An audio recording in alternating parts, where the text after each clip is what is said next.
حضرت انس بن مالک حدیث کے راوی، میری طرف دیکھیے گا، حضرت انس بن مالک حدیث کے راوی ہیں، توجہ کرنا۔ کہتے ہیں ایک بی بی حضور کے پاس آئی، اپنا علاقہ چھوڑ آئی، آ کے کھڑی ہوئی تو اس نے کہا حضور میں خاندان بھی چھوڑ آئی ہوں، سسرال بھی، میکا بھی، ننیال بھی، ددیال بھی، میں ہر ایک کو چھوڑ آئی ہوں، میں جائیداد والی تھی وہ بھی چھوڑ آئی ہوں، مال دولت بھی چھوڑ، ایک میرا بیٹا تھا جوان وہ میں ساتھ لائی ہوں۔ سونیا یہ آپ کی نوکری کرے گا اور میں حضرت فاطمہ کی ڈیوٹی کروں گی، میں حضرت عائشہ کے برتن دھویا کروں گی، میں بھی نوکری کروں گی، حاضر ہے۔ فرماتے ہیں رسول پاک نے بچہ اصحاب صفہ میں رکھ لیا، اصحاب صفہ میں، اور بی بی کو نبی پاک صلی اللہ علیہ وسلم نے عورتوں کے ساتھ متعین کیا۔ حضرت انس کہتے ہیں وہ نوجوان بڑا پیارا، بڑا میٹھا، بڑا دھیما، بڑا وفاشار، وہ سبق اچھی طرح یاد کرتا، وہ نماز دلچسپی سے پڑھتا، وہ حضور کی باتوں کو غور سے سنتا، وہ رسیلا، وہ سنجیدہ، وہ کم گو، وہ میٹھا، وہ پیارا۔ کہتے ہیں بڑی دل کشا طبیعت، اس کی مقناطیسی سی شخصیت، طبیعت کھنچی چلی جائے اس کی طرف، بڑا حسین و جمیل وہ نوجوان۔ اس ماں بیٹے کے تذکرے ہونے لگے کہ بڑی جائیدادیں چھوڑ کے آئے، بڑے مال والے، انہوں نے بڑی قربانی دی ہے، ہر رشتہ ناتا توڑ کے رب رسول سے یارانہ لگایا ہے، اللہ بڑا بے نیاز ہے۔ وہ بچہ بیمار ہو گیا، شدید علیل ہوا۔ حضرت انس بن مالک فرماتے ہیں ہم قریب جا کے بیٹھے تیمارداری کرنے تو اتنا علیل ہوا کہ اس کا وجود کانپنے لگا۔ کہتے ہیں کچھ ہی دیر گزری تو اس نے کلمہ پڑھا، روح پرواز کر گئی، روح پرواز کر گئی، سننا روح پرواز کر گئی۔ کہتے ہیں نبی پاک صلی اللہ علیہ وسلم کو بلایا، حضور آئے تو آنکھوں میں آنسو۔ نبی پاک صلی اللہ علیہ وسلم نے سر پہ ہاتھ پھیرا اور پہلے حضور نے جملے ارشاد فرمایا تم غسل دو، کفن دو، میں خود اس کا جنازہ پڑھاؤں گا۔ پھر حضور نے فرمایا نہیں، اسے غسل نہیں دینا، ارادہ بدل گیا ہے، پروگرام تبدیل ہو گیا، اسے غسل نہیں دینا، کفن نہیں دینا۔ حضور کیا کریں؟ فرمایا اس کی اماں کو جا کے بتاؤ۔ یہ نہیں فرمایا بلا کے لاؤ، اماں کو جا کے بتاؤ۔ حضرت انس کہتے ہیں میں نے کوئی نرالا سے رنگ دیکھا، کوئی منفرد سا انداز دیکھا، ہمیں بھیج دیا اماں کو بلاؤ، اور خود نبی پاک اس کمرے سے نکل گئے اور حضور کے آنسو بھی یکدم خشک ہو گئے، مزاج بدل گیا، پریشانی بدل، اماں کو بلاؤ اس کی۔ پتہ نہیں ارادہ ہے محبوب کیا ہے، ارادہ ہے خدا کیا ہے۔ کہتے اس کی اماں کو جا کے خبر دی تو ماں کو تو بس کوئی اتنا بتا دے کہ بیٹا سائیکل سے گر گیا ہے، سائیکل سے گر گیا ہے۔ اماں ساری رات سوتی نہیں۔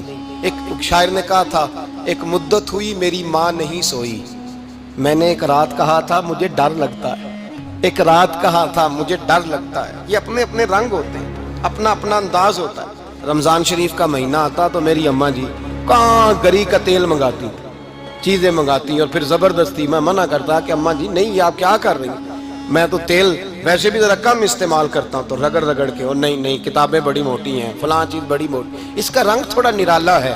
اور یہ جو ماں کا رنگ ہے نا، اس جیسا رنگ دوسرا ملتا بھی کوئی نہیں دنیا میں۔ یہ اپنی مثال آپ ہی ہے۔ اماں کو کہا تیرا بیٹا، اماں ذرا دوڑی، گری، پھر اٹھی، پھر گری، پھر اٹھی، پھر گری، روتی ہوئی آئی۔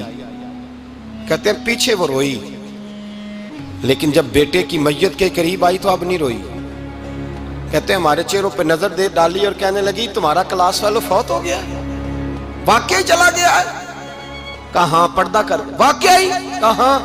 کہتے ہیں اماں نا زمین پہ بیٹھی اور پہلے اس نے بیٹے کے پیر اٹھا کے چومے، پھر سینے پہ رکھے، پھر وہاں سے اٹھی اور ادھر آئی، سر سجدے میں رکھا اور دونوں ہاتھ اٹھا کے کہنے لگی اے اللہ میں دولت کے لیے ایمان نہیں لائی تھی، اے اللہ میں جائیدادوں کے لیے کلمہ نہیں پڑھا تھا، مولا میں تیری بارگاہ میں آئی تھی تو میں تیرے اور تیرے رسول کو مان کر آئی تھی، خدا بندہ میں نے میکے چھوڑ دیے، سسرال چھوڑ دیا، ننیال چھوڑ دیے، ددیال، وہ دشمن تھے سارے دین کے، چھوڑ کے آئی، میں نے آرزوؤں کا بڑا مکان بھی چھوڑا، خدا بندہ بیٹے نے جانا تھا، مجھے شکوہ کوئی نہیں، لیکن خدا بندہ اب میرے سارے کہیں گے تو نے کلمہ پڑھا تھا تو تیرا بیٹا ہی چلا گیا، اے اللہ کی اگر تو نے دل مسلم کی دل جوئی نہیں، تانا دیں گے بت کے مسلم کا خدا کوئی نہیں، اے اللہ میرا یقین کہتا ہے کہ اگر تو مارنے پہ قادر ہے تو زندگی دینے پہ بھی قادر ہے، خدا بندہ کافروں کو راضی نہ کر، وہ خوش ہو جائیں گے، وہ مجھ پہ تانے کسیں گے، پھپتیاں کسیں گے، اے عرش کے مالک رحمت کا دروازہ کھول، میں تیرے نبی کی بارگاہ ناز میں رہتی ہوں، نظر فرما انس بن مالک فرماتے ہیں ایمان، یقین اور استقامت کے ساتھ اس بوڑھے نے جب دعا مانگی تو ہم نے مسجد نبوی کے صحن میں عجیب نظارہ دیکھا. ایک ماں نے دعا مانگی تو بیٹا اٹھ کے بیٹھ گیا. کہتے ہیں بیٹا اٹھ کے بیٹھ گیا، کلمہ پڑھ تو وہ اٹھ کے بیٹھا. ماں نے سینے سے لگایا اور ماں اور بیٹا نعرے لگانے لگے، لوگوں سنو، قرآن بھی سچا، اسلام بھی سچا، اللہ بھی سچا، یہ مسجد نبی سچوں کا گھر، اور سب سے بڑھ کے اللہ کا رسول سچا.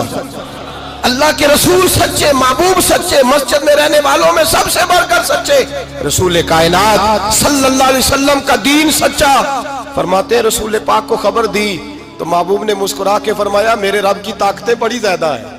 ان اللہ علی کل شیء قدیر، اللہ کی طاقت بڑی ہے. ایمان تھا، یقین، استقامت. بچہ اٹھ کے بیٹھ گیا.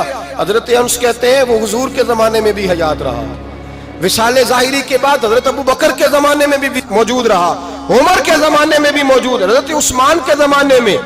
اس کی ماں کا انتقال ہوا، اس نے اماں کو دفن کیا، اور ماں کے بڑے عرصے کے بعد اس نے پردہ کیا. جب ہم اس کی طرف دیکھتے تھے نا، دیکھتے اس کی طرف تھے پر ہمیں اس کی اماں کا ایمان یاد آ جاتا تھا، ہمیں یقین. او بھائی، کبھی تو نے رب کریم کی بارگاہ میں سر سجدے میں رکھ کے مانگا ہی نہیں، تو کبھی آیا ہی نہیں، ورنہ اس کے دروازے سے کوئی خالی جا سکتا؟ سوال ہی نہیں پیدا ہوتا. کوئی خالی جائے، کوئی جاتا ہی نہیں، وہ بھیجتا ہی نہیں، اس کا انداز ہی نہیں، اس کا یہ کریمانہ انداز ہی نہیں، وہ بھیجتا ہی نہیں، وہ تو نواز دیتا ہے.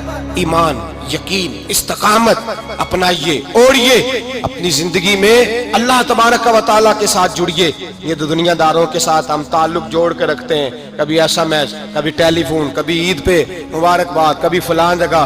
دنیا داروں سے جوڑ کے رہتے ہو، خدا سے جوڑ کے رہو. کبھی فجر میں جڑ جاؤ، کبھی زور میں جڑ جاؤ، کبھی تلاوت میں جڑ جاؤ، کبھی درود و سلام کی وجہ سے رب کریم کے ساتھ تعلق بناؤ، کبھی رمضان میں، کبھی ایمان میں، کبھی حج میں، کبھی عمرے میں، کبھی کسی غریب کی مدد میں، کبھی کسی لاچار کی مدد میں، کبھی بے کس کی مدد میں، کبھی مجبور کی مدد. جڑ جاؤ اللہ تبارک و تعالیٰ کے ساتھ. مضبوط ایمان، مضبوط قوت پیدا کرو، توانائیاں حاصل کرو، اپنے اندر خوبی پیدا کرو. میرے بھائی یاد رکھیں، ایمان مضبوط ہوتا ہے تو اللہ عرش سے مدد نازل فرماتا ہے، اور جب ایمان کمزور ہوتا ہے تو جو مدد پاس ہوتی ہے وہ بھی چھن جاتی ہے. رمضان المبارک کا جمعہ، پہلا جمعہ، ایمان کا موضوع بیان کر کے دو باتیں گزارش کرنی ہے. ایک وعدہ کیا میرے نبی پاک نے، ذرا ایک تجربہ کریں تو صحیح، اس پر بھی ذرا تجربہ کریں. یہ 8 دن یہ نسخہ آزمائیں تو صحیح. رسول پاک نے فرمایا تو نماز پڑھ، تیرے نبی کا وعدہ ہے تیری روزی میں برکت ہو جائے گی. اس کو ذرا آزمائیں تو صحیح، آزمائیں تو صحیح.